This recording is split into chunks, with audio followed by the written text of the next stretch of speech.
భూములు, అదే మరిగా మైన్స్, మినరల్స్, అదే మరిగా అటవీ సంపద, ఈ 3 విషయాలు కూడా కూలంకుషంగా ఈరోజు మనం చర్చిస్తున్నాం. నెక్స్ట్, ఇక్కడ చూస్తే ఒక వినూత్నమైన పందా ఎంపిక చేసుకున్నారు నేరస్తులు, అందులో కూడా ఆర్థిక ఉగ్రవాదులు. ఎలాంటి పందాన్ని ఎంపిక చేసుకుంటారు కొనికి ఇది ఒక ఉదాహరణ. ఇవన్నీ కూడా మీరు చూస్తే ఒక పక్క పట్టణ ప్రాంతాల్లో ఉండే భూములు, నేను ఎగ్జాంపుల్ మాత్రం ఇస్తున్నా, ఇంకా చాలా ఉన్నాయి. కావలి, నెల్లూరు, ఏ టౌన్ చూసినా, ఈవెన్ ధర్మవరం మీరు చూశారు, మార్నింగ్ వాక్ ఏం చేశాడు. కాబట్టి అవన్నీ ఉన్నాయి. మా వాళ్ళు అవన్నీ కంపేర్ చేయలేకపోయారు, అవన్నీ కూడా కంపేర్ చేస్తాం. విశాఖపట్నం, ఒంగోలు, తిరుపతి, చిత్తూరు ఒక కేస్ స్టడీ, అంతవరకే ఇవ్వగలిగాం.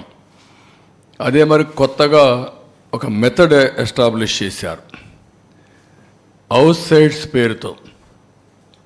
ఎక్కడికక్కడ ఇష్టానుసారంగా అధికార దుర్వినియోగం చేసి ఆ కొండే భూమిని ముందే వీళ్ళు కొంటారు, ఒక స్మాల్ ట్రాన్సాక్షన్ చేస్తారు.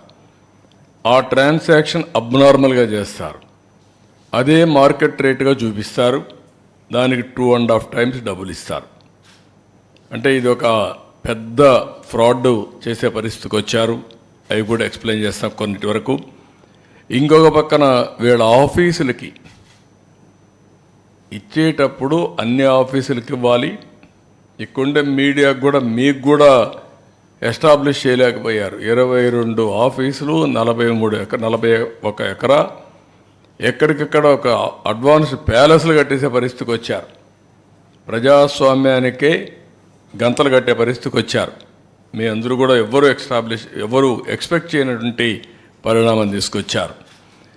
ఇంకొక పక్కన అసైన్మెంట్ ఆఫ్ ల్యాండ్, అనర్హులకి, వీళ్ళ కార్యకర్తలకి, వీళ్ళ ఎమ్మెల్యేలు, వీళ్ళ బినామీలకి ఇష్టానుసారంగా అసైన్మెంట్ ఆఫ్ ల్యాండ్స్ అన్నీ ఇన్ఎలిజిబుల్ పర్సన్స్కి ఇచ్చారు.